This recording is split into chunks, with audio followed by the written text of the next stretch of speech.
Okay, you wanted my take? Well then, this is my take. But don't say I didn't f***ing warn you. If you want to hear an analysis from someone that, while skeptical like me, still has a modicum of positivity and optimism for this train wreck of a franchise, then go and watch Leo K's analysis and commentary on the newest trailer. He breaks down the mechanical possibilities from a far more optimistic standpoint, while also not being naive and believing the game will be the next coming of Christ. Alright, I've warned you that I'm going to be harsh.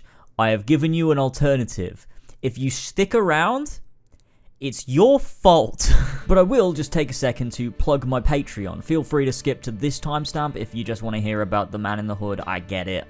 Actually, I don't, but go ahead. If you enjoy the stuff I make, the best way to support me is through Patreon. Depending on the tier, there's a ton of different bonuses. I have a Patreon exclusive podcast I do once a month with a different creator guest. I've had on Robin Gaming, White Light, he tricked me into ranking the assassin robes, my girlfriend Elva, Leo K, and yes, we talk of course about Assassin's Creed, and I have plenty more lined up. You get early access, exclusive content, recommendations. I'm always using Patreon. With how much time videos on this channel take me to make these days, Patreon is a godsend, and I really appreciate each and every person who is on there. From the hefty producers, you'll be sent my firstborn child, to those at just $1. You're keeping the lights on. I love ya. Anyway, let's talk about the Basim game.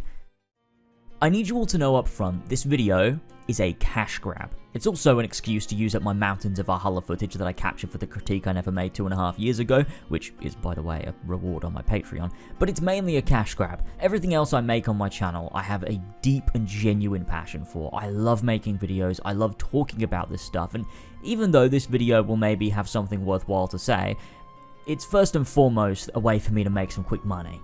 And if that bothers you, then that's a pretty valid opinion, isn't it? So that then begs the question, why doesn't it bother some of you when Ubisoft does it, yet again, to actually take your money? Because let's be honest with ourselves, that's what Mirage is. Although I'm sure the developers care about their project internally, the reason this game exists at all isn't out of some deep love and respect for the foundation of Assassin's Creed. It's a quick attempt to make some money from anyone who'll buy into the concept of Assassin's Creed returning to its roots, which is a strange statement given the next two major Assassin's Creed projects focus on being a huge ninja samurai RPG and then one about fucking witches. It doesn't really sound like Assassin's Creed is returning to its roots at all. It sounds like it's a one-off attempt to make some more of your money. And what exactly does a return to roots even mean?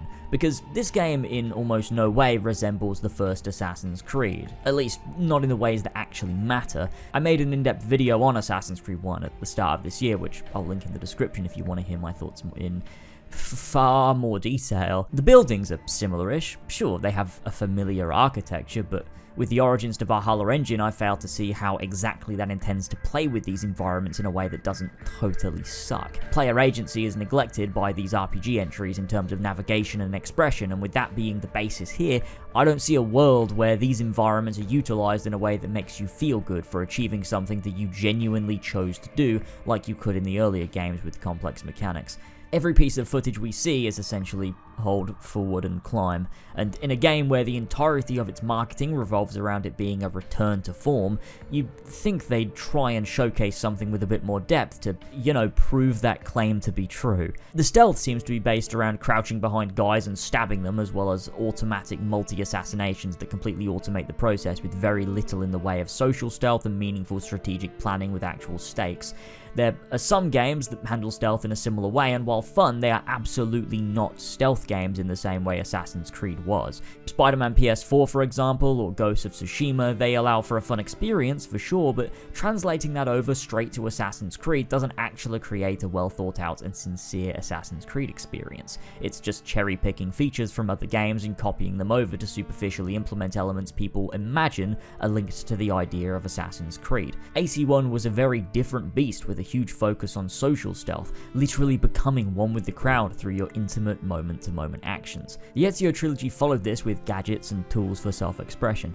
Even Unity and Syndicate, this game doesn't seem to resemble outside of some of the black box features, which let's be honest, aren't going to come down to much more than sneaking behind a guy to steal a key with what will likely be a janky animation so you can open a door to make a special assassination cutscene happen or something. Not allowing for the planning ability given to you by Assassin's Creed 1 and its investigation items, or for something as in-depth as Hitman with tons of events happening in a large space within which you pull off your complex assassination with as much style as possible. When I see this game, what I see is Valhalla with an assassin coat of paint. It's effectively the same game, but now it looks like Assassin's Creed instead, so that makes it good? Is that all you needed? Eivor's gameplay but wearing assassin robes? Surely not. I think one of the most disappointing things for me to realize about the fanbase of Assassin's Creed, and I really don't mean this as an insult, is that there are people who championed my criticisms of Valhalla or even Odyssey Broke Me, but they don't want what I want out of these games. They're happy enough with a hidden blade and a hood. The very fundamentals do not matter to so many people. The very intricate details of what made Assassin's Creed 1 stand out, or the emotional power and gameplay mirroring of the Ezio trilogy, do not matter to so many people, so long as it looks enough like Assassin's Creed. They're happy with that.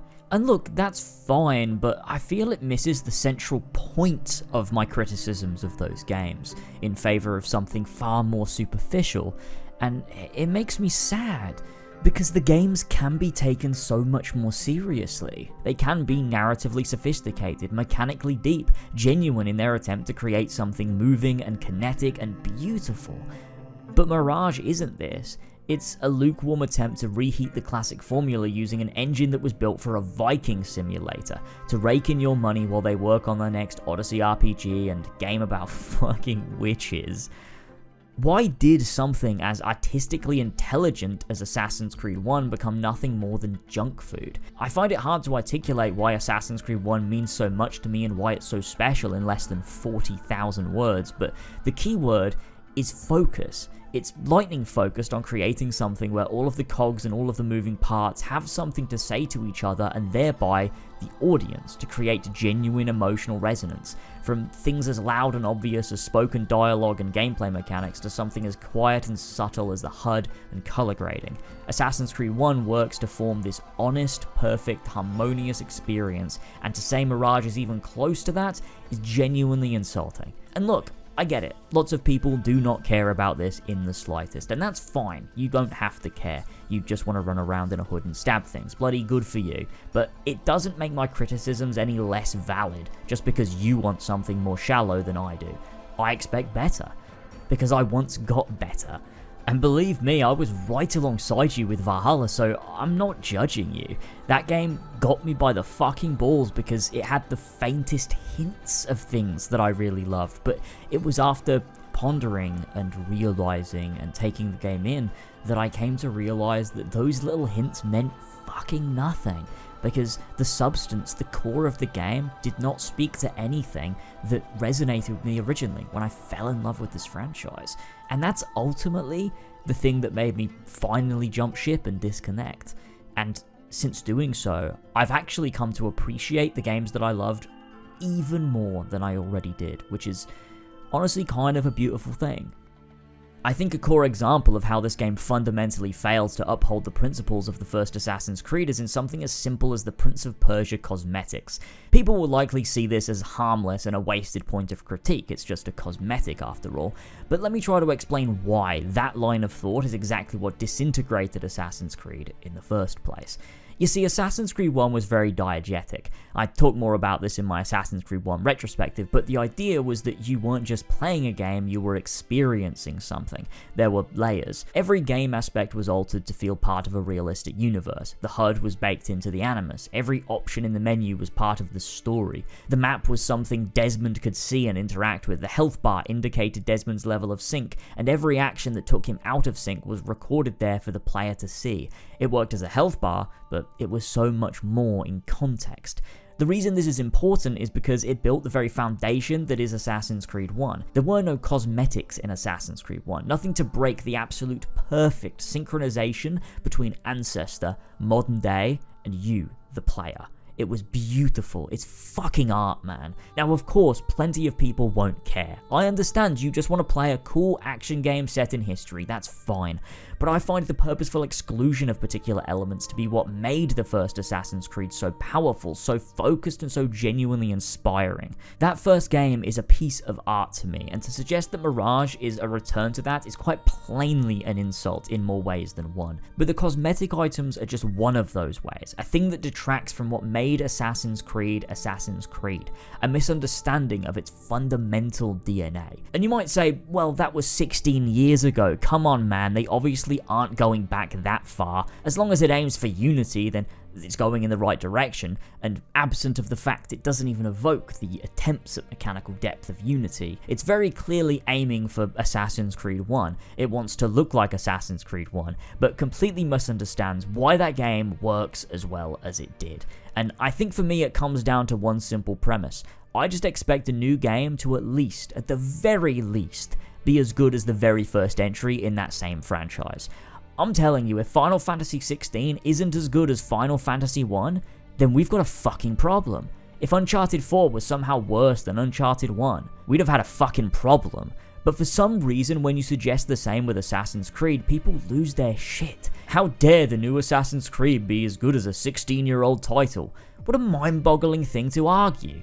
And it really comes down to their refusal to iterate. The reason the Ezio games are so strong, or AC4 is superior to AC3, or Syndicate feels more predictable and polished than Unity was on a mechanical level, is because of iteration, taking what was there and improving. But Assassin's Creed never did that. Once Revelations was done with, they changed engine, removed core features, totally altered how things functioned for seemingly no real reason. And they just keep doing it. With Unity, which again reinvented things after Black Flag and Rogue, it was a good basis of a system that could have been so much more and was tossed aside for Origins, a system which once again limits what the games can actually achieve, and it's bonkers to me. Assassin's Creed 1 should have been the base for every future entry, continuously tweaking and modifying and improving, but never casting aside for something entirely different, because when you do that, you have to start from scratch. You need new animations, you need new interactions between mechanics, you need to build from the bottom, and in building from the bottom, you end up having to reinvent the wheel every single time with little attention given to what the wheel is actually attached to,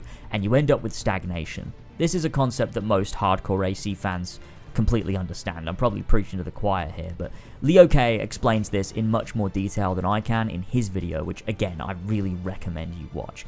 If this game is everything you want it to be, then I'm happy for you. Enjoy it, have a fucking blast. But I won't be playing it. I'm checked out at this point, and I don't want to buy anything more from this company who hasn't made games that I enjoy in close to a decade now, and a company that has yet to rectify their internal misconduct. But ultimately, I wanted to weigh in on Mirage because it's likely the last thing from Ubisoft and the AC brand that resembles the original thing that I loved. It's easy for me to point out why I don't like Odyssey or Valhalla, or the upcoming RPGs that they're working on, because it's obvious. But with Mirage, something that resembles the thing that I loved, I felt it was worth discussing why I really feel nothing for it, and because it's worthwhile to making sure the discourse around a once great franchise doesn't simply fade into the most mind-numbing shit imaginable from creators that genuinely do not care about your time or even the game that they're discussing. Which is why I continue to create the retrospectives that I do, in the hopes that we can all appreciate when Assassin's Creed was more than a junk food series, but had something more to say, both mechanically and narratively.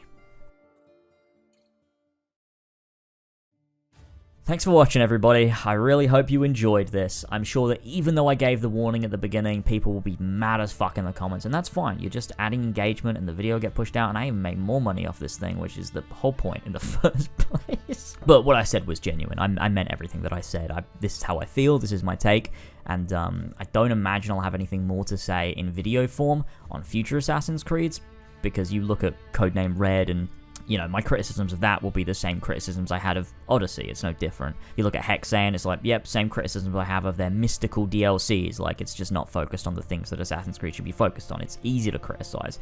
Mirage is a bit different. It's one of those things where it's like, well, you know, it looks like Assassin's Creed. It does look like Assassin's Creed, which is the bare fucking minimum, but I don't think it's going to feel like Assassin's Creed. None of the core elements that matter to me exist in there.